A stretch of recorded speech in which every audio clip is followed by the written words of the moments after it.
Hi, let's talk about social media. Social media is absolutely crucial. I'm a big believer that in this industry, network marketing, that the very core has changed very little. It's still and always will be about relationships. This is a relationship business, but social media has not changed the industry so much as it's changed the relationship. And because this industry is built upon relationships, we need to be able to embrace that trend.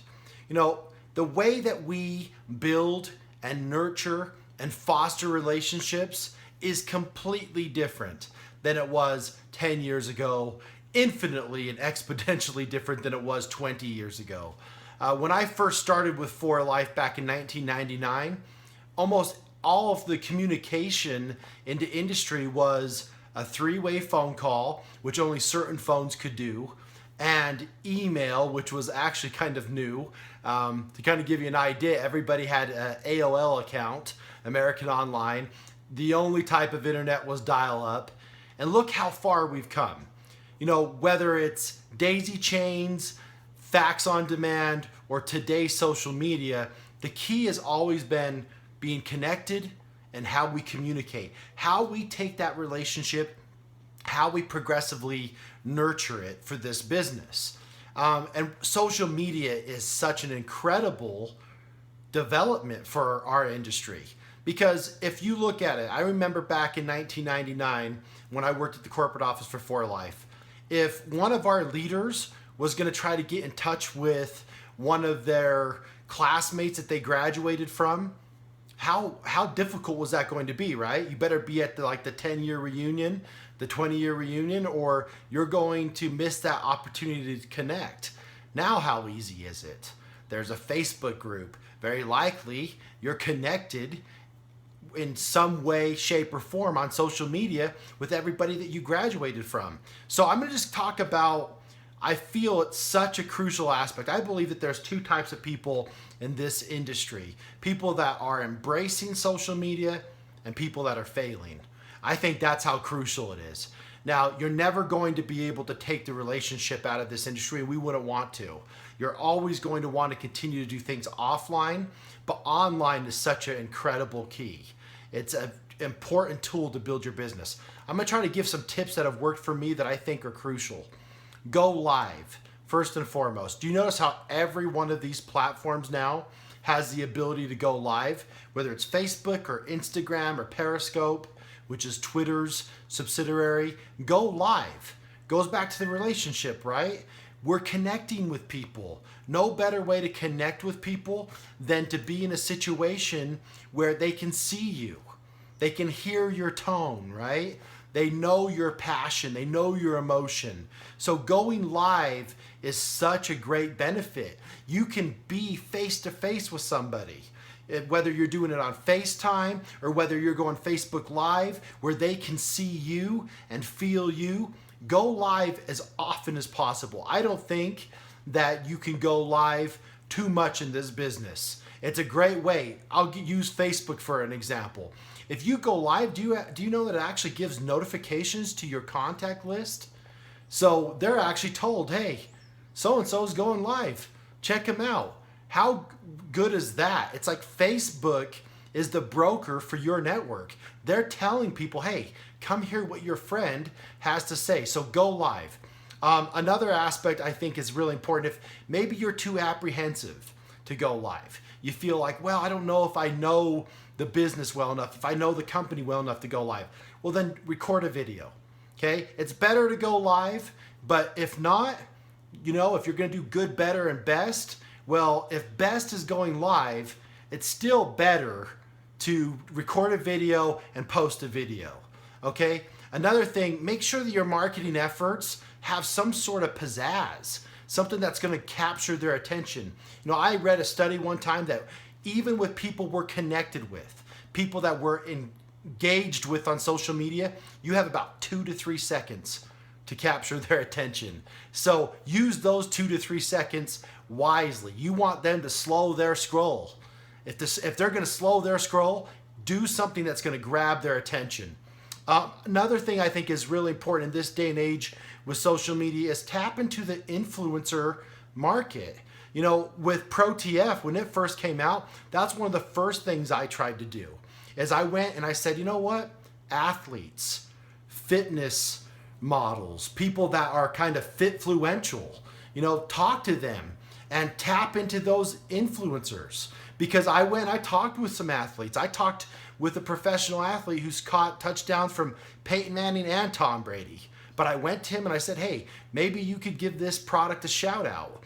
You know, you want to be able to have people that can add some credibility and some influence to you while you're building your business. And so I had professional athletes shouting out ProTF. And guess what? It wasn't like some great big, I wasn't pay for play. It wasn't something where I was like, hey, let me come up with some sort of contract. Literally was like, I would use the loyalty rewards program and I would get me ProTF on that program. So free product, right? I would take that free product and I would tell that influencer, hey, I'll give you a canister of ProTF, not costing me anything, but man, it was giving me great returns, right? Because now I have athletes that are shouting out our product. You know, take note. That's another important part with social media.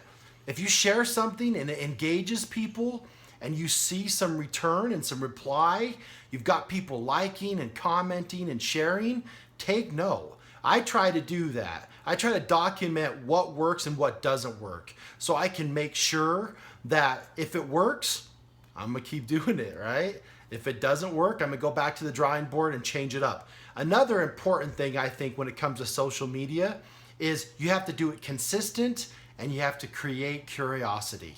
So something, I try to do something as often as I can. Make it routine. But you don't want to just constantly be presenting the opportunity or the product. You also want people to see about you, see about your life. So, you know, I think some people think that, okay, well, I'm going to be so consistent. That's all I'm going to post about. It takes away the relationship, right? Back to the relationship. People want to see who you are. They want to feel who you are. And if all you're doing is promoting an opportunity or product, you might lose them in the process. Don't take the relationship out of the relationship business. But I will tell you this, it's got to be consistent. So make sure if you're doing it once a month, once a week, it's not enough. It just simply isn't enough. You need to be posting about this opportunity on a regular basis. And I love the curiosity aspect. Here's one thing I know about social media. We've got a society, and social media is a great reflection of this, of voyeurs, people that want to watch, you know, kind of the looky-loos. I'm not going to engage, but I'm going to watch. So in order to get their attention, sometimes it's not consistency, it's actually curiosity. You know, post something that's more of a roundabout way to For Life.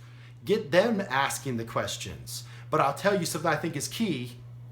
If they ask questions, don't engage publicly. What I mean by that is you got a bunch of looky-loos, a bunch of voyeurs, right? And if somebody says, well, Kevin, what about this aspect of this product? I always write to them, hey, I'll message you directly or check your inbox. Because if I respond publicly on that thread, then what I've done is all the other voyeurs, they're not going to ask now because they've been satisfied, right? Even if they're curious, they've been satisfied. So I try to promote publicly, engage privately. That's worked very well for me with my social media. Be you. Use your style, your personality.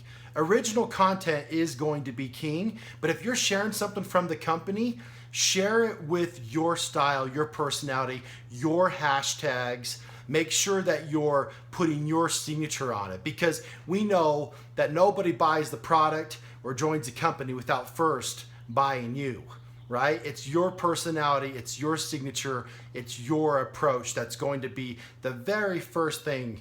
It's the front line of the battle, right? They got to know about you and feel you. So use original content. If you're sharing something that's from the company, make sure you put your signature on it. And you know, the golden rule applies in social media too. If you don't want to be just added to a bunch of groups relentlessly without permission, or if you don't want to be tagged in a bunch of things without permission, it's very likely that your contacts feel the same way. So I try to make sure that if I'm going to share and I'm going to do it on a basis where I'm not just doing it to my people, but I'm going to tag somebody else in it, or I'm going to add them to a group. You know what? There's never been a time I've regretted seeking permission first, because people identify that with respect. Hey, Kevin, appreciate that. Appreciate you letting me know. You know what? Yeah, add me to the group. And if I don't like it, I'll either unfollow the group or I'm going to turn off my notifications. But it's the golden rule, and it applies in this. And that's what I love about culture. For Life has such a strong culture. We already know that. Do you know that there's actually a time, and this is one of the things I'm going to refer to my notes here, but there's a time that's the most effective in sharing in each of the social media platforms. People much smarter than myself and analyzing type of companies have put together this data and this analytics. Let me share it with you. You know, Google Plus, most effective from 9 a.m. to 11 a.m. Eastern time. Facebook, 1 to 3 p.m. Eastern time. Twitter, 1 to 4 Eastern time. And Instagram, 5 to 6 Eastern time. And it makes a lot of sense when you think about it. Google Plus, it's more, work appropriate. People will get on there because it's more tilted towards business, as is LinkedIn, LinkedIn is also 9 a.m. to 11 a.m. When you share on those profiles and those platforms, people are at work, they're checking in, right? Facebook, right in the middle of the afternoon, makes sense as well. Twitter, that's later in the afternoon. And then of course, Instagram, that's right after work. A lot of people are, checking in on their Instagram profiles. So kind of take that as some food for thought. When you're posting, it's great to hit all of those platforms, but there is a most opportune time to hit all of those. Now, my final suggestion for this segment is this: share, share, share, share some more. Quite often we're our own worst critics and we think that we're oversharing. We're going to lose friends. Somebody's going to unfriend me or unfollow me. Most of the time we're the worst critic when it comes to that. We there's these algorithms with social media that quite often you have to share multiple times for somebody to even see it. They're missing out on what you're sharing because of the way that the algorithm works. And you know what? The other aspect is not even an algorithm. It's just a formula. And the formula is, if somebody's going to unfriend you or unfollow you because you're sharing something you're passionate about, well, then maybe that wasn't a relationship that was all that valued in the first place. So this is something that we know is life-changing. Share it. Social media is a great way to do it. If you look at it, people are sharing things all of the time. The movie that they saw this weekend, this new music blockbuster that came out that they think is going to go to the top of the billboards, whatever, right? But if you're changing people's lives, then you're sharing it with consistency. So don't be too worried about oversharing. So I hope those social media tips can help. And I'm grateful for the opportunity to talk to you. And we'll see you next time. Thanks.